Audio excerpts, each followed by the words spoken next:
bu mag am expérience waaye lamb garab la ci kaw lay fekkal te Bawol actuellement nii boo dee xool mbër yi ëpp ci lamb ji doomi Bawol la waaw loolu li ko waral danoo yàgg am ay jàmbaar yoo xam ne danoo nekk ci lamb ji yàgg wane seen bopp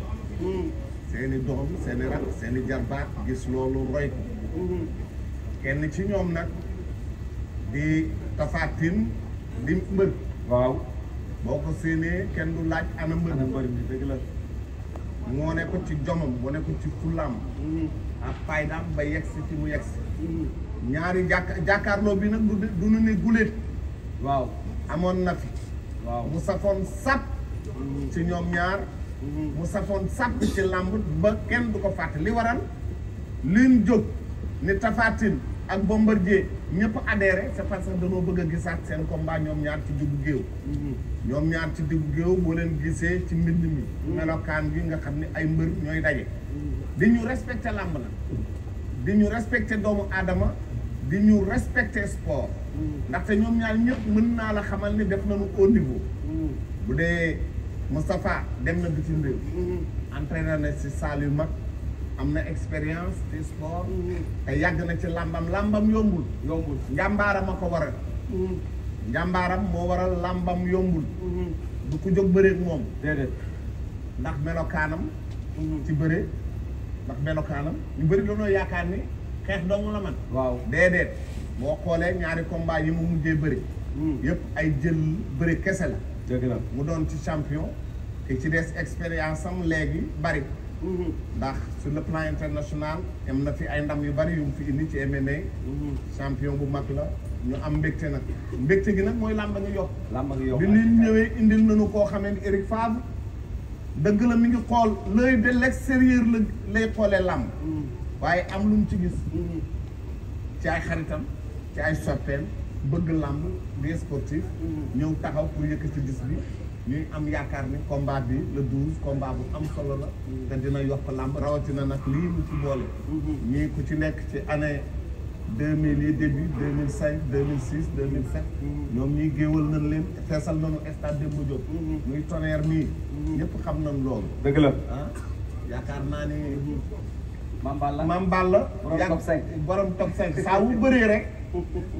combat am dem top 5 waaw kon yaakaar naa ni daal ak public bii toog ñii famille bi la waaw géwél yi toog macha ñii allah mënunoo ñàkk ci làmb déedéet bu ñu nee na géwél yi génn làmb ji mooy làmb ci tas na dëgg la kon ñu ngi sant yàlla di julli ci yeneen bu baax ah di nuyu nag kenn muy cuum parce que kii moom bàyyam ak Boy Bambara ñoo daan ànd ndeysaan kii fekk naa bàyyam di entraîné Boy Bambara bu dul benn du ñaar ndeysaan kii suñu ñaari tali waaw moo tax maa ngi koy nuyu bu baax di nuyu presse bi di nuyu ñu toog ñëpp manager yeeg ñëpp di nuyu waa CNG di sant yàlla bu baax di julli ci yeneen bi macha allah loolu am na El Hadj Bécaye bu baax a baax parce que dama wax ni démb rapport fekk waaw référence kooku moo mën a nettali tey ndeysaan doo dégg mu wax lu ñaaw dëgg la kenn xamul kuy mbërëm nag déedéet waaw mais am na ay copains ku si nekk da nga yaakaar yow yaay mbërëm mais ñëpp ay xaritam la ay copains am nañ loolu la yàlla dogal dëgg la et di nuyu Eric Favre c'est quelqu'un que je connais on se connaît ça fait bientôt 4 ans ou 5 ans on parle souvent sur internet et c'est quelqu'un de bien très bien et voilà comme il a dit tantôt avant de connaître quelqu'un il faut aller chez eux waaw moi je suis allé chez lui chez lui ouais on a passé des jours ensemble mais c'est un grand monsieur celui qui est là c'est un grand monsieur moi je suis allé à Lyon et je suis allé chez lui on a partagé pas mal de choses et c'est un grand monsieur macha allah et il a construit des salles de musculation tout c'est ça qu'il veut en ce moment au Sénégal donc il a besoin de tout le soutien du Sénégal macha allah donc avec le cœur et di nuyu sama manager Alioune Gueye di nuyu sama adversaire Tapha Tine di nuyu mbër yi fi toog yëpp du ma wax mbër mu ndaw nag waaw doo amul déedéet parce que ñi ngay gis nii tey ñi sama ginnaaw ñi sama kanam ku si nekk boo demee quartier am dañuy préparer comme mbër yu mag kon mbëru mu ndaw amul maa ngi nuyu ñëpp champion yëpp maa ngi leen di nuyu famille Seck bi nga xamante ni vraiment tout le temps programme boo dem ñu nga fa macha allah loolooy wan ne am na relation yu baax ak nit ñi Eric nag dafa am équipe bu muy liggéeyal. waaw ñoo xam ne ñu ngi si ginnaaw. ñoo xamante ni vraiment ay gars yu actif lañu. waaw ndeysaan. voilà donc may jël nuyoo entraîneur yi di ko teg si Diallo Mbaye Diallo mu nuyul ma entraîneur yëpp et di nuyu aussi sunu doyen bi fi toog tey muy père bu xan et di nuyu Thiam aussi tey fi CNG di nuyu public bi yëpp mënuma lim ñëpp. dëgg la kon day gudd mais ñu ngi ñu fi teew ñëpp. di leen wax ni événement bii ñu organisé le 12 c'est pour le Sénégal. ouais. donc Line Production bu defee collaboration ànd ak Eric Favre ñu koy jàppale si événement kon ñun ñoo ko war a soutenir jàppale ko. donc combat bi amoon na 10 ans si ginnaaw mu am envisagé tëggaat ko xalaat naa bii di ñëw incha allah dina gën a neex bu soobee. incha allah. incha allah Tapha Tine nuyu nañ la. waaw salaamaaleykum maa ngi nuyu ku fi teew sa tur ak sa sant Modou Mbaye maa ngi lay nuyu di nuyu Père Bécaye di ko jaajëfal tout le temps dama koy wax moom ku baax la. dëgg la. ñun ñëpp dafa participer ci suñu carrière ba ñu toll fi ñu toll kon Père jërëjëf. jaajëf. maa ngi nuyu sama mbërëw mi mbëri yi fi nekk yëpp champion yi di nuyu Line Production xam nga di nuyu suma adversaire grand frère Bombardier di nuyu aussi Eric maa ngi lay nuyu bu baax di la ñaanal xam nga bon aussi mënu ma ko nuyu aussi te nuyu ma waa Abidjan gi nga xam ne fa laa sama dernier voyage fa laa jógee muy coach bi ma yoroon muy xaritam muy David xam nga ak Amadou Isaka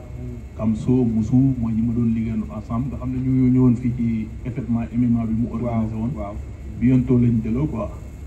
vraiment maa ngi leen di nuyu bu baax di wax ne Côte d'Ivoire c'est mon deuxième pays waaw bu loolu weesoo nag di nuyu Assane Elas Thioune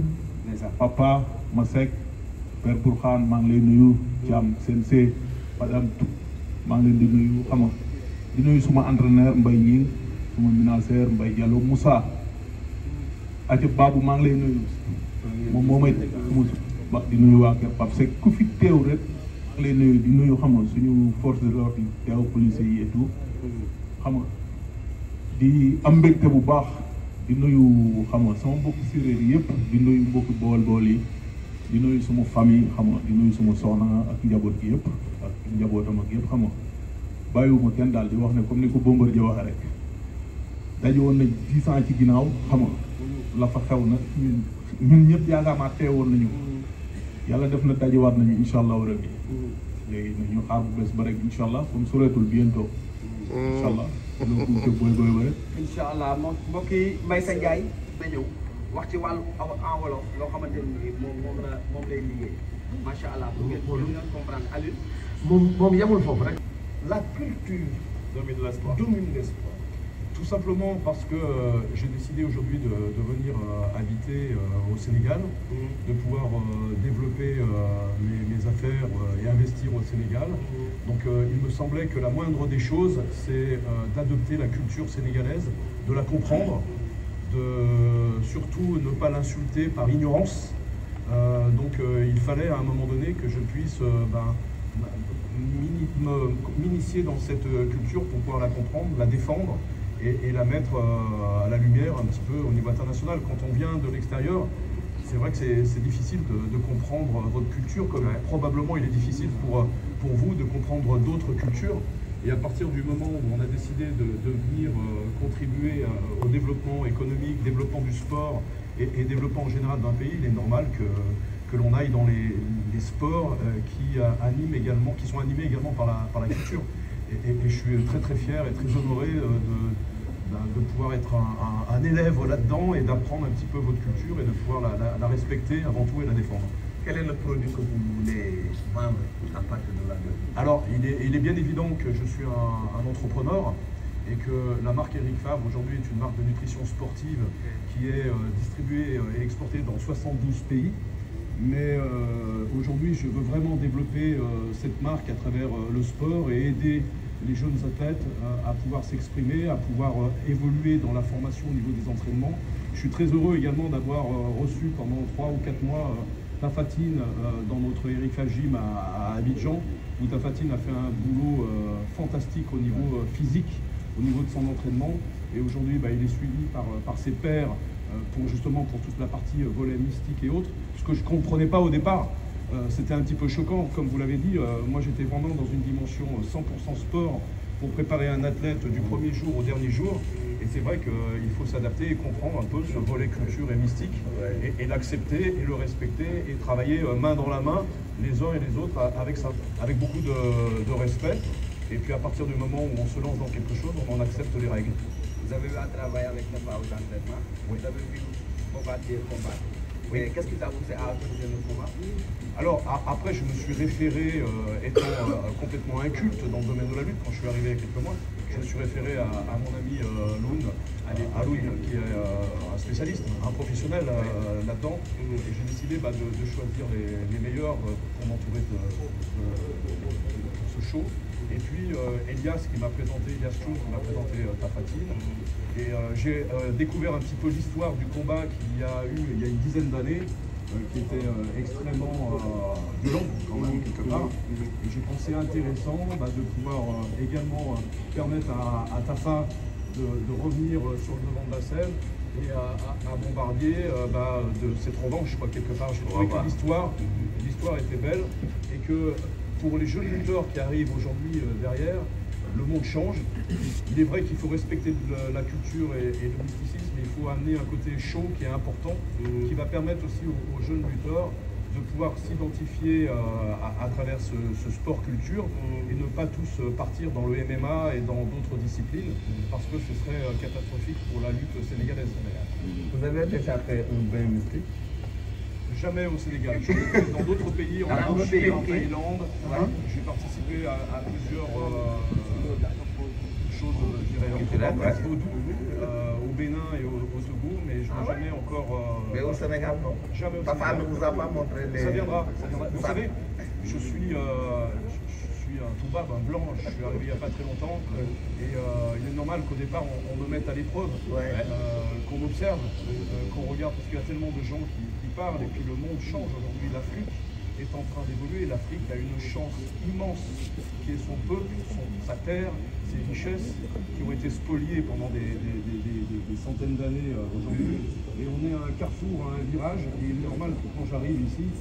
on me prenne un petit peu pour ce que je suis, c'est-à-dire un blanc qui arrive sur le territoire africain, et mon rôle c'est de vous montrer que